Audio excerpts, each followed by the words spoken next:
खरं तर हे फडणवीस 3-0 आपण जरी म्हणत असलो तरी हे फडणवीस 2-0 आहे. कारण मधला जो शपथविधीचा कालावधी होता ते 3 दिवसांचं सरकार होतं.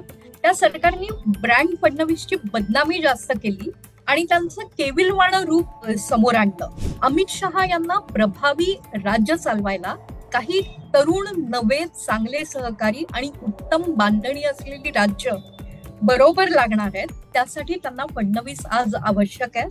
मोदींचंही हीच गरज आहे. त्यामुळे भारतीय जनता पक्षाचं अंतर्गत राजकारण हे काही फडणवीसांना धक्का देणारं वगैरे नाहीये. शिंदेसाठी त्यांच्या आक्रमक आमदारांना नियंत्रणात ठेवणं हे खूप मोठं आव्हान होतं. ते आव्हान त्यांनी सध्या पेललेलं दिसतंय. पण यातले नाराज आमदार भाजपच्या वळसणीला स्थानिक स्वराज्य संस्थांच्या निवडणुकीनंतर जाऊन तर बसणार नाहीत ना, अशी पण एक काळजी त्यांना घ्यावी लागणार आहे. पुढची 5 वर्ष फडणवीसांच्या ब्रँडसाठी अत्यंत अत्यंत महत्वाची वर्ष ठरणार आहेत आणि ते करण्यासाठी उत्तम सहकारी कसे शोधता येतील, त्यांची मदत कशी घेता येईल या दृष्टीने त्यांनी रचना केलेली दिसते.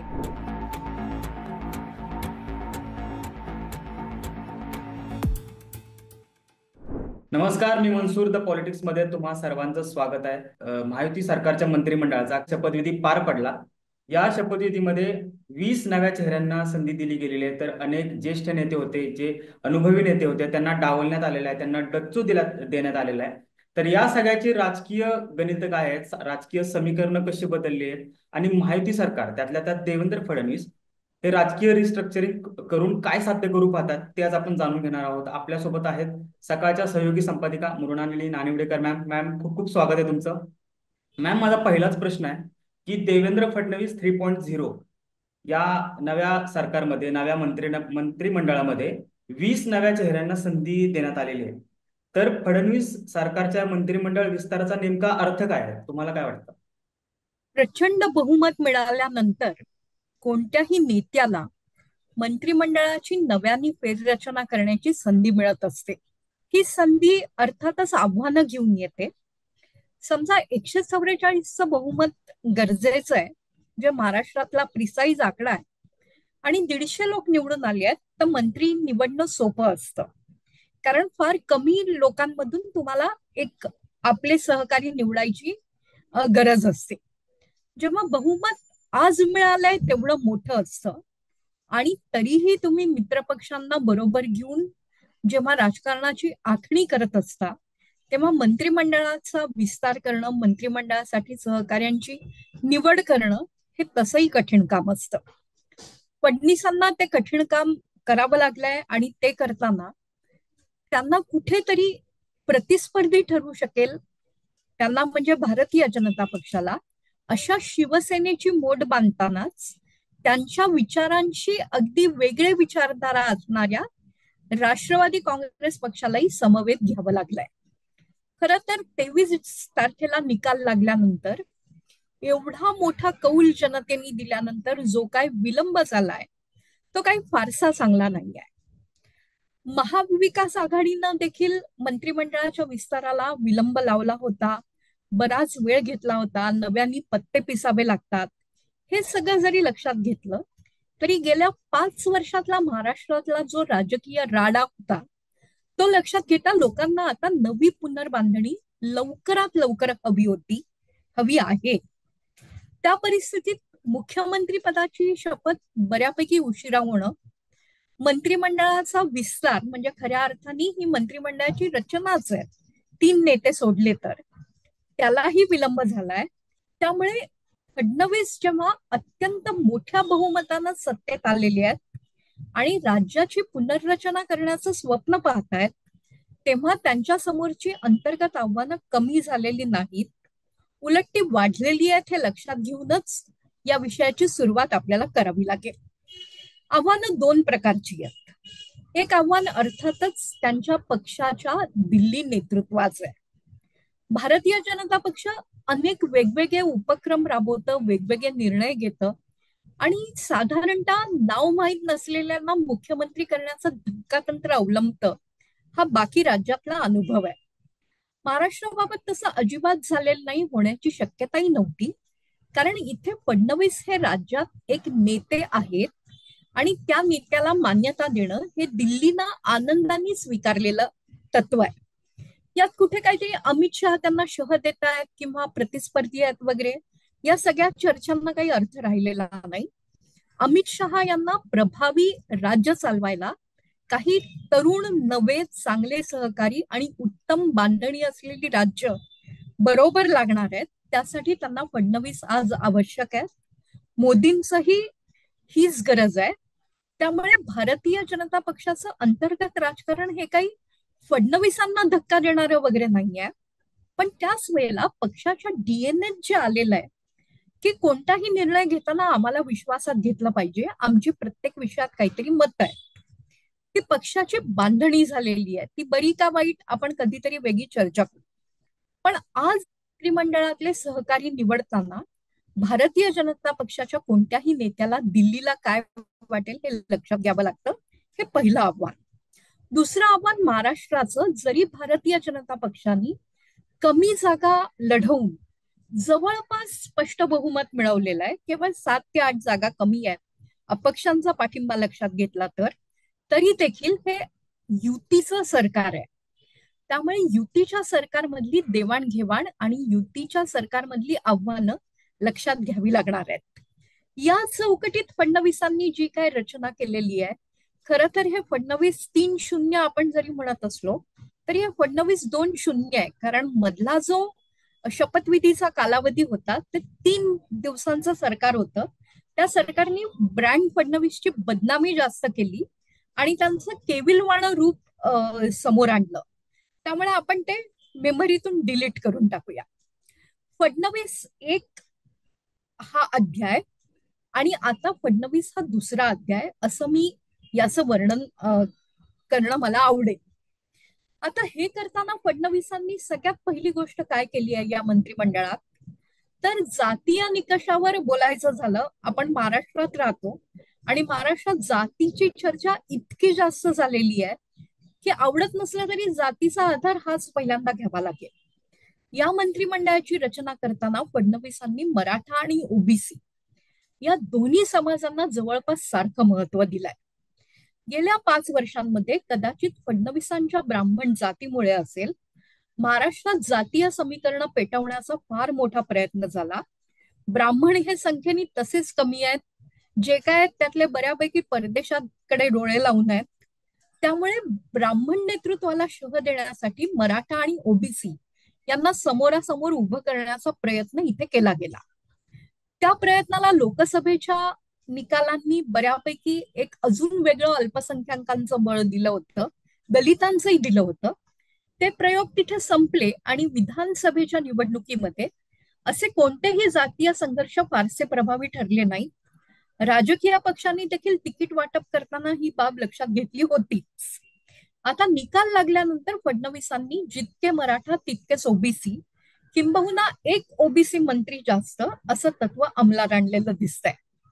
हे करताना आज आपण ज्या बातम्या पाहतोय त्या ओबीसी समाजाचे स्वयंघोषित नेते छगन भुजबळ यांच्या नाराजीच्या आहेत. फडणवीस आता असं म्हणू शकतील की ते राष्ट्रवादी काँग्रेसच्या कोट्यातून आलेले नेते आहेत, त्यामुळे त्यांचं काय करायचं हा माझा नाही, हा अजितदादा पवारांचा निर्णय आहे. पण आजच्या भुजबळांच्या नाराजीमुळे ओबीसी समाज फडणवीसांवर नाराज होईल का, आणि या मंत्रिमंडळात आपल्या महत्वाच्या नेत्याला स्थान नाही का, असं काही नरेटिव्ह चालवेल का, ही शंका आहे. ही शंका प्रत्यक्षात येणारही नाही, कारण भुजबळ हे आता थोडे वयस्कर नेते झालेले आहेत. भुजबळांना जरी स्थान नसलं तरी ओबीसी समाजाचं प्रतिनिधित्व या मंत्रिमंडळामध्ये अत्यंत मोठ्या प्रमाणावर आहे. दुसरं असं की हे मंत्रिमंडळ तयार करताना जे काय थोडंसं साधारणतः प्रौढत्वाकडे झुकलेलं टॅलेंट होतं ते बाजूला करण्याचा मोठ्या प्रमाणात प्रयत्न झालेला दिसतोय. आज मंत्रिमंडळ सरासरी वय जर लक्षात घेतलं तर ते कुठेतरी 60च्या आसपास आलेलं असावं असा माझा अंदाज आहे. 55 वयोगटाच्या खालच्या चेहऱ्यांना संधी देण्याचं एक तत्व भारतीय जनता पक्षाचे नेते म्हणून देवेंद्र फडणवीस यांनी अंमलात आणण्याचं ठरवलं होतं. 50च्या खालचे जवळपास 10 मंत्री आज त्यांच्या मंत्रिमंडळात सदस्य झालेले आहेत. त्यामुळे कुठेतरी जातीय गणित जसं लक्षात घेतलेलं आहे, तसं भारत हा तरुणांचा देश आहे आणि इथले नेते हे तरुणांच्या प्रश्नांना हाताळणारे असावेत, याचं देखील भान अत्यंत उत्तमरित्या बाळगलेलं दिसतंय. हे भान बाळगताना जसं 18 पगड जातींचा विचार करणं आवश्यक आहे, तसंच शहरी आणि ग्रामीण भागाचाही विचार करणं अत्यंत आवश्यक आहे. मुंबईच्या भारतीय जनता पक्षाच्या प्रमुखाला आशिष शेलारांना या मंत्रिमंडळात स्थान देत मुंबईच्या ऍस्पिरंट जनतेचं प्रतिनिधित्व करणारा एक चेहरा मंत्रिमंडळात सामावला गेलाय. फडणवीस स्वतः उपराजधानी सांगितल्या जाणाऱ्या नागपूरचे प्रतिनिधी आहेत. पुण्याला मिळालेलं प्रतिनिधित्व अत्यंत चांगलं आहे. चंद्रकांत दादा पाटलांसारखा कोथरूड परिसरात वेगवेगळे प्रयोग दुसऱ्या टर्म मध्ये राबवून मताधिक्य मिळवणारा नेता आज मंत्रिमंडळात आलेला आहे. माधुरी मिसाळ या सातत्याने निवडून येणाऱ्या महिला आमदार राज्यमंत्री झालेल्या आहेत. त्यामुळे अर्थातच महाराष्ट्रातल्या महत्वाच्या महानगरांना, ज्यात संभाजीनगरचाही समावेश आहे, अहिल्यानगरचाही समावेश आहे, अत्यंत उत्तम प्रतिनिधित्व इथे दिलं गेलेलं आहे. आता एकदा शहरी जे नागरीकरण खूप मोठ्या प्रमाणात झालेलं आहे महाराष्ट्राचं, तो विषय लक्षात घेतल्याबरोबर ताबडतोब समोर येतो तो दुसरा विषय ग्रामीण महाराष्ट्राचा. ग्रामीण महाराष्ट्राला देखील या मंत्रिमंडळामध्ये मोठ्या प्रमाणावर प्रतिनिधित्व मिळालेलं दिसतंय. आता हे देताना जुन्या जाणत्या नेत्यांपेक्षा काही नवीन चेहऱ्यांना संधी दिलेली दिसते. दत्ता मामा भरणे अजितदादांचे ते सहकारी आहेत. ते देखील पुणे जिल्ह्यातनच घेतात, पण साधारणतः दूध संघ, खरेदी विक्रीचं राजकारण, कृषी उत्पन्न बाजार समित्या यांची माहिती असलेले आकाश कुंटकरांसारखे विदर्भातले नेते या मंत्रिमंडळात आहेत. तसंच मामा भरणेंसारखे सोलापूर पुण्याच्या बॉर्डरवरचे नेते आहेत. महिलांना पण प्रतिनिधित्व देताना 4 जणींना जी निवड केली गेली आहे, त्याच्यामध्ये देखील ग्रामीण भागाला पुरेसं प्रतिनिधित्व दिलेलं दिसतंय.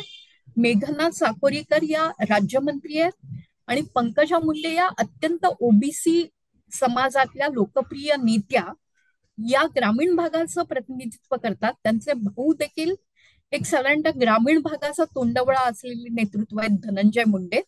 त्यांना देखील इथे संधी दिली गेलेली आहे. त्यामुळे जातीय साधारणतः पाया रचताना वय खालती घेण्याचा निर्णय बरोबर अंमलात आणला गेलेला आहे.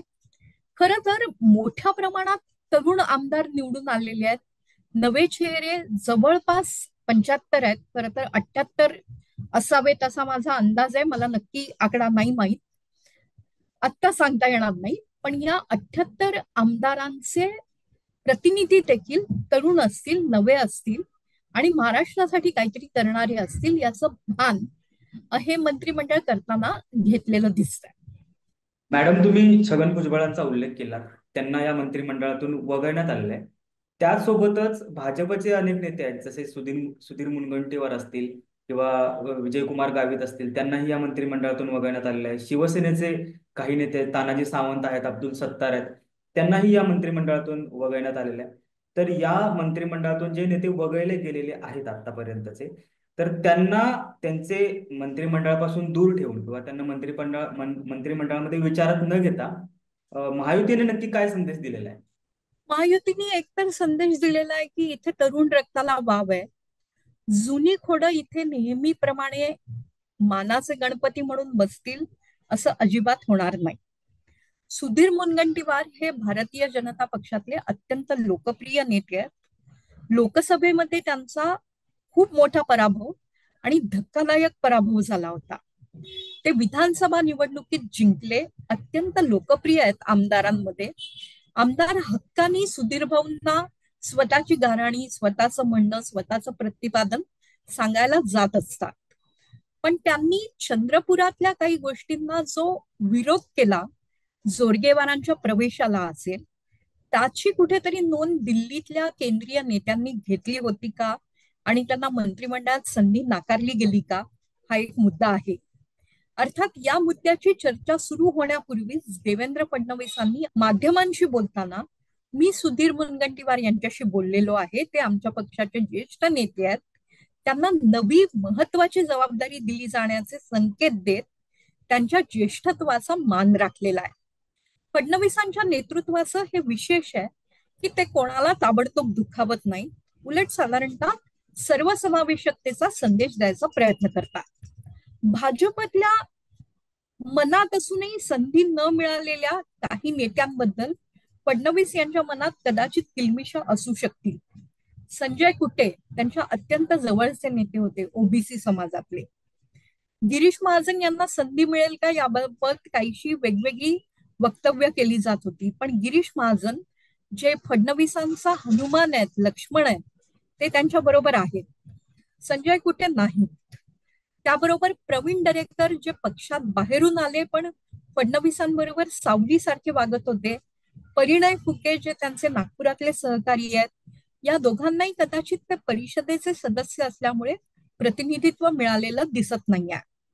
सर्वात महत्वाचं गळलेलं नाव म्हणजे अर्थातच आहेत ठाणे ग्रामीण भागात आणि कोकणातही कर्तृत्व गाजवणारे रवींद्र चव्हाण.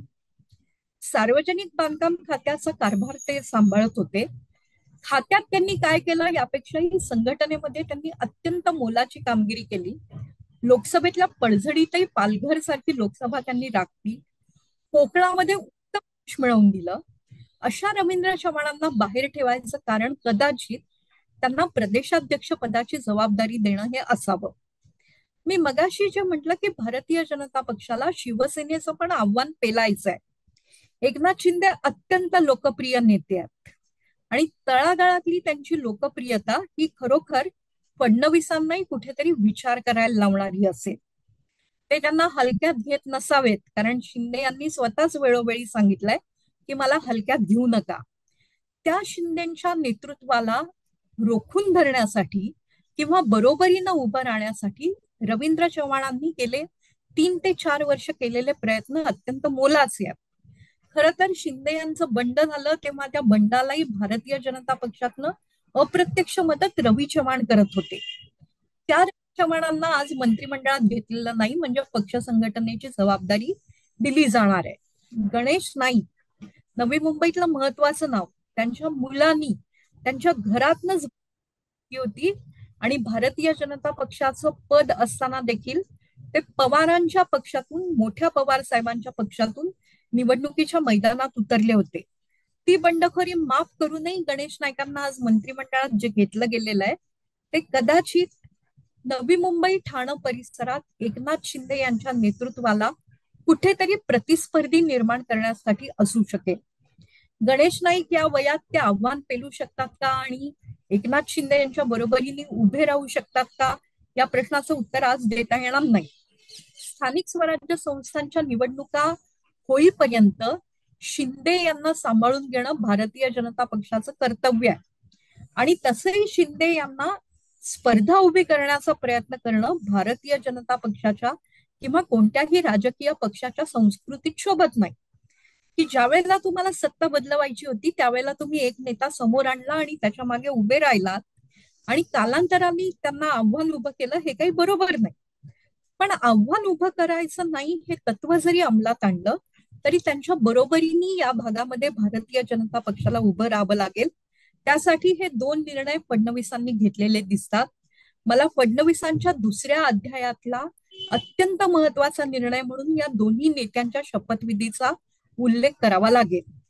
गणेश नाईकांवर काही आरोप झाले होते. ते आरोप खासगी जीवनाबद्दल होते.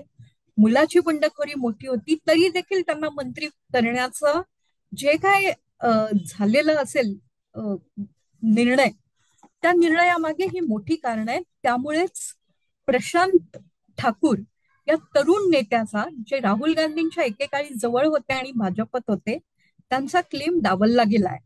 त्यामुळे भारतीय जनता पक्ष किती तयारीने या सगळ्यात उतरत आहे ते दिसत आहे. आपण विभागवार जर चर्चा करायला लागलो तर कोकण, जिथे भारतीय जनता पक्षाने शिवसेनेचं म्हणजे उद्धव ठाकरेंच्या शिवसेनेचं साम्राज्य उद्ध्वस्त करायचा प्रयत्न केला, तिथे मंत्रीपद अक्षरशः वाटली गेलेली आहेत. म्हणजे छोट्याशा किनारपट्टीच्या भागामध्ये आज भारतीय जनता पक्षाने जवळपास 5 मंत्री दिलेले आहेत. महायुतीचे ते मंत्री आहेत आणि ते प्रत्येक ठिकाणी कार्पेट बॉम्बिंग करायचा प्रयत्न करतील. विदर्भ हा देवेंद्र फडणवीसांच्या अत्यंत जिव्हाळ्याचा विषय आहे. ते तिथून येतात. वेगळ्या विदर्भाचे एकेकाळी ते अत्यंत खंदे पुरस्कर्ते होते. देखील मोठ्या प्रमाणात यावेळेला मंत्रिपद मिळालेली आहेत. त्या मंत्रिपदांची जिल्हाशा विभागणी योग्य झालेली नाही म्हणून तिथले काही कार्यकर्ते निश्चित नाराज आहे. भंडाऱ्याला प्रतिनिधित्व नाही, गोंदियाला नाही, चंद्रपूरला नाही, अमरावतीला नाही, अकोल्याला नाही, वाशिमला नाही, अशी स्थिती आहे. पण विदर्भातल्या टॅलेंटला वाव देत विदर्भाला मोठं प्रतिनिधित्व मिळालंय. त्याचबरोबर पश्चिम महाराष्ट्र, जे पवार साहेबांचं एक अत्यंत मोठं स्थान होतं, तिथल्या देखील आमदारांना मोठ्या प्रमाणात मंत्रिपदाची संधी दिली गेली आहे. जयकुमार गोरे, ज्यांच्यावर अनेक आरोप आहेत, त्यांना देखील मंत्रिमंडळात जे स्थान दिलं गेलेलं आहे ते अर्थातच कुठेतरी या भागावर वर्चस्व मिळवण्यासाठी. आणि सर्वात महत्वाचं म्हणजे छत्रपती शिवाजी महाराजांचे वारस असलेल्या शिवेंद्रराजे भोसलेंना या मंत्रिमंडळात स्थान दिलं गेलेलं आहे. पदार्पणातच ते कॅबिनेट मंत्री झालेले आहेत. फडणवीस जेव्हा 3 दिवस दिल्लीत फिरत होते तेव्हा ते उदयनराजे भोसलेंना आवर्जून भेटले. त्यांनी महाराजांचा सत्कार केला, विजयाबद्दल आनंद व्यक्त केला, त्याचं श्रेय त्यांना दिलं. त्याच वेळेला त्यांनी तुमचे काहीसे प्रतिस्पर्धी असलेल्या चुलत बंधूंना मी मंत्री करणार आहे असे संकेत दिले असावेत. मराठा राजकारणाची पश्चिम महाराष्ट्रात मोड बांधण्याचा प्रयत्न या निर्णयाद्वारे फडणवीस यांनी घेतलेला दिसतो.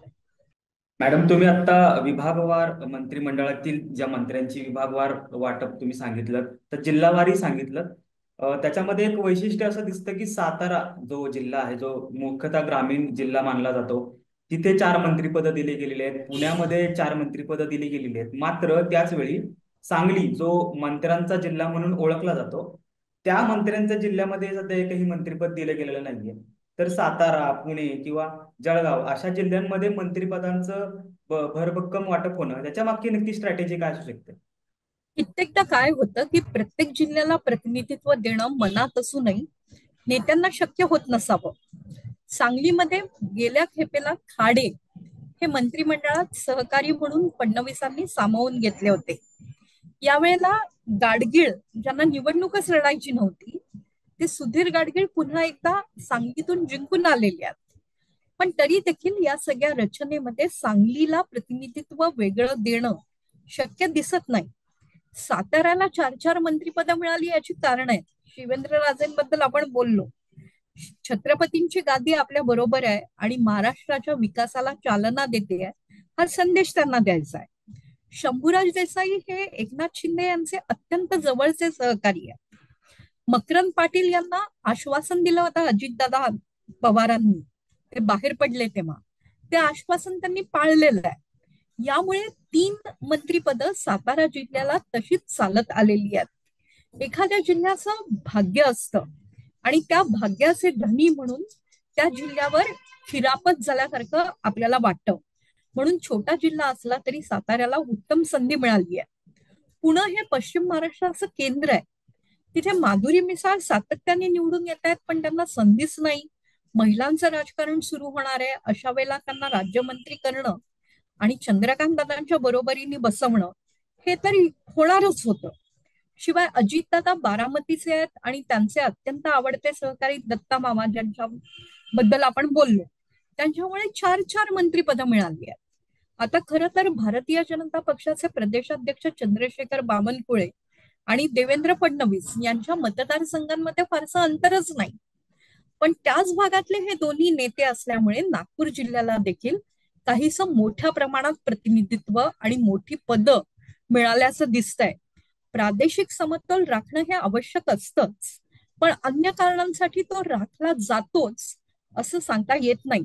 उत्तर महाराष्ट्रात भारतीय जनता पक्ष ज्या ताकदीने वाढलाय त्यामुळे देखील तिथे जास्त पदं भारतीय जनता पक्षांनी आणि महायुतींनी दिलेली आपल्याला सध्या दिसत आहेत.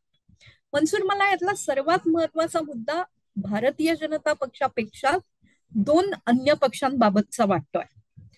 खरं तर राष्ट्रवादी काँग्रेसचं जे मराठागामी राजकारण होतं, त्या राजकारणामध्ये ओबीसी नेता असूनही छगन भुजबळ यांना अजितदादांनी जे वगळलंय, ते अजितदादांच्या मनात काय आहे आणि त्यामागचं अजितदादांचं राजकारण काय आहे हे उत्सुकता वाढवणार आहे. कोणीतरी ज्येष्ठ नेते आहेत, त्यांच्यावर कुठेतरी काहीतरी आरोप झाले होते, त्या आरोपांमधून त्यांना वाचवलं गेलं, त्यांच्या पुतण्यांनी बंड केलं, त्यामुळे आता मंत्रिपदासाठी विचार नाही, अशी सरधोपट भूमिका त्याच्या मागे आहे का सांगता येणार नाही.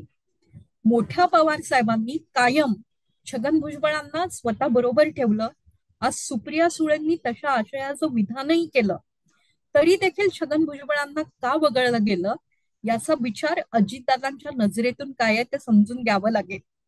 दिलीप वळसे पाटील हे अत्यंत ज्येष्ठ नेते होते, पण प्रकृतीच्या कारणामुळे आपल्याला मंत्रिमंडळात राहणं शक्य नाही हे त्यांनी स्वतःच सांगितलं होतं आणि ते अत्यंत आनंदाने कालच्या शपथविधी सोहळ्यात पहिल्या रांगेत बसल्याचं आपणही माध्यमांद्वारे पाहत होतो. हसन मुश्रीफ यांच्यावर आरोप होते, ते भारतीय जनता पक्षाचे खंदे लढवय्ये नेते किरीट सोमय्या यांनी केले होते, पण त्या आरोपांची फिकीर न करता हसन मुश्रीफ यांना शपथ दिली गेलेली आहे. आणि त्याच वेळेला अजितदादांनी कुठेतरी स्वतःच एकनाथ शिंदे यांनी सांगण्याच्या आधीच घोषित केलेलं आहे की मंत्रिमंडळ हे अडीच अडीच वर्षांसाठी राहील. म्हणजे ज्यांना संधी मला देता आलेली नाही त्यांना मी पुन्हा संधी देईन, असं गाजर अजितदादांनी त्यांच्या सहकाऱ्यांसमोर उभं केलेलं आहे. त्यांना देखील पवार साहेबांसारखा तगडा प्रतिस्पर्धी समोर असताना उत्तम प्रतिसाद मिळालेला आहे. त्यामुळे आमदारांना नाराज करायचं नाही असं धोरण त्यांनी स्वीकारलेलं दिसतंय. एकनाथ शिंदे यांच्यासाठी प्रश्न तर अत्यंत गुंतागुंतीचा होता. शिंदे यांच्या शब्दाला मान देत, मातोश्रीला आव्हान देत त्यांच्या बरोबर जे आमदार बाहेर पडले त्यांची काळजी घेणं हे एका अर्थाने शिंदे यांचं कर्तव्य झालेलं आहे.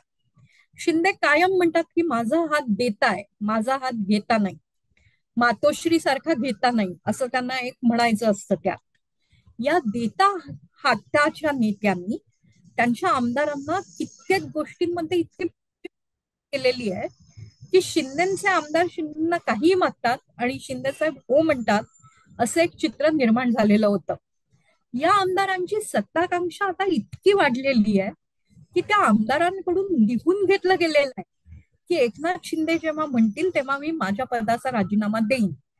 आणि शिंदे यांनी कालच्या पत्रपरिषदेत अत्यंत स्पष्ट शब्दात सांगितलेलं आहे की 2.5 वर्षांनी फेरबदल होतील, आम्ही नव्या चेहऱ्यांना संधी देऊ. शिंदेसाठी त्यांच्या आक्रमक आमदारांना नियंत्रणात ठेवणं हे खूप मोठं आव्हान होतं. ते आव्हान त्यांनी सध्या पेललेलं दिसतंय. पण यातले नाराज आमदार भाजपच्या वळसणीला स्थानिक स्वराज्य संस्थांच्या निवडणुकीनंतर जाऊन तर बसणार नाहीत ना, अशी पण एक काळजी त्यांना घ्यावी लागणार आहे. कोणत्याही राजकारणामध्ये कोणीही मित्र हा मित्र नसतो, तो त्याच वेळेला राजकीय प्रतिस्पर्धीही असतो.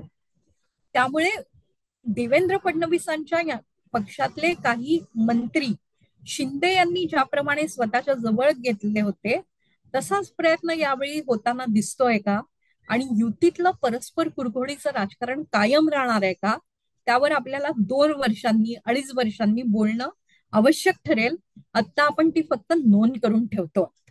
या दोन्ही पक्षांसमोर भारतीय जनता पक्षाने मिळवलेलं प्रचंड यश आणि त्याचबरोबर आमदारांची नाराजी हे एक मोठं आव्हान निर्माण झालेलं आहे. विजय शिवतारे आज बोललेले आहेत की मंत्रिपद मिळाल्याचं दुःख नाही, ज्या पद्धतीने आम्हाला विश्वासात घेतलं नाही त्याचं दुःख आहे.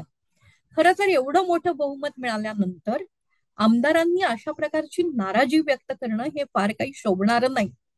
पण गेल्या 5 वर्षात महाराष्ट्राच्या राजकारणात मला पाहिजे ते मी मिळवीन, मग ते मुख्यमंत्री पद असो किंवा अजून कोणतं काही असो, अशी एक वृत्ती निर्माण झाली होती. त्यासाठी विचारांना, निष्ठेला, अगदी नातेसंबंधांनाही तिलांजली दिली गेली होती. त्याचे सध्या काही पडसाद आपल्याला पडताना दिसत आहेत. 15-20 दिवसात ही नाराजी शांत होत असते, बंडोबांना थंड करावं लागतं. ते फडणवीस कसं करू शकतील यावर देखील फडणवीसांच्या नेतृत्वाचा कस लागणार आहे. मॅडम, नक्कीच गेल्या 5 वर्षामध्ये महाराष्ट्राचं राजकारण जर आपण बघितलं तर खूप ढवळून निघालं होतं. आणि या राजकारणामध्ये एक राजकीय चिखल तयार झालाय, अशी जनसामान्यांमध्ये भावना निर्माण झाली होती. मला असं विचारायचं, हा शेवटचा प्रश्न आहे की महायुती सरकारने आता जे मंत्रिमंडळ जे जाहीर केलेलं आहे त्यातून असं दिसतंय का की देवेंद्र फडणवीस पुन्हा एकदा कुठेतरी महाराष्ट्राचं जे राजकारण आहे त्याचं रिस्ट्रक्चरिंग करू पाहतात, त्याची पुनर्बांधणी करू पाहतात? तुमचं काय निरीक्षण आहे? 100%. देवेंद्र फडणवीस हे पुढच्या पिढीचे भारतीय जनता पक्षाचे अत्यंत महत्वाचे नेते आहेत. महाराष्ट्राच्या राजकारणाचा जो बाज होता आधी, तो सहकारावर आधारित होता, ग्रामीण अर्थव्यवस्थेवर आधारित होता. आता महाराष्ट्राचं नागरीकरण इतक्या चिंताजनक वेगानं वाढत आहे की महाराष्ट्राचे प्रश्न पूर्णतः वेगळे झाले आहेत. महाराष्ट्राला आणि खरं तर संपूर्ण देशालाही रोजगार निर्मितीत प्रचंड मोठी पावलं टाकावी लागणार आहेत. ती टाकता आली नाही तर कोणताही नेता यशस्वी होणार नाही. फडणवीस हे अत्यंत हुशार नेते असल्यामुळे, बुद्धिमान असल्यामुळे त्यांना कदाचित या वास्तवाची जाणीव असेल. त्यामुळे राजकारणाचं रिस्ट्रक्चरिंग करताना ते फिनटेक बद्दल बोलतात. फिनटेक हा शब्द आपल्याला नवीन वाटतो, पण तो तरुण पिढीमध्ये अत्यंत उत्तम रीतीने रूढ झालेला आहे. कदाचित ते काही दिवसांनी क्रिप्टोकरन्सी बद्दल बोलायला लागतील. ते प्रत्येक वेळेला बोलताना स्टार्टअप्स आणि युनिकॉर्न बद्दल बोलतात. ते एक शेतीमालाची साखळी निर्माण करण्यासाठी कसे प्रयत्न करता येतील यावर भर देतात. समृद्धी महामार्ग त्यांनी अत्यंत विस्मयकारक वेळात पूर्ण करून दाखवलेला आहे.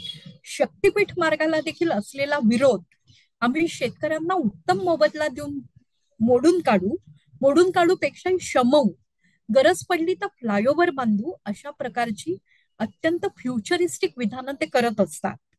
नदी जोड प्रकल्प हे फडणवीसांचं स्वप्न आहे. जिथे नद्या पोचू शकत नाहीत तिथे जलयुक्त शिवार आणि जो भाग सिंचनाखाली येऊ शकतो तिथे नद्या जोडणीचा प्रकल्प, हे सगळं फडणवीसांचं व्हिजन आहे. हे व्हिजन ते प्रत्यक्षात आणू शकले तर ते खूप मोठे नेते होतील. पुढची 5 वर्ष फडणवीसांच्या ब्रँडसाठी अत्यंत अत्यंत महत्वाची वर्ष ठरणार आहेत. आणि ते करण्यासाठी उत्तम सहकारी कसे शोधता येतील, त्यांची मदत कशी घेता येईल, या दृष्टीने त्यांनी रचना केलेली दिसते. आज जे मंत्री झालेले आहेत त्यांच्यामध्ये काही लोकोत्तर प्रतिभा आहे असं मी अजिबात म्हणू शकत नाही.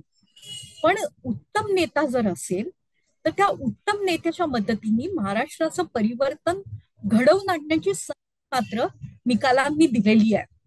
फडणवीसांना जसा शिंदे कुठेतरी त्यांच्या भागामध्ये स्वतःचं वर्चस्व गाजवावं लागणार आहे याची जाणीव असेल, तसंच शिंदे हे अत्यंत धडाक्याने निर्णय घेणारे, लाडकी बहीण सारखी योजना सुरू करणारे सहकारी आहेत. त्यांनीच खरं तर समृद्धीला पण जोड दिली होती, याची पण जाणीव फडणवीसांना असेल. अजितदादा आणि फडणवीस यांची देहबोली देखील ते एकमेकांच्या किती जवळचे आहे सांगतात.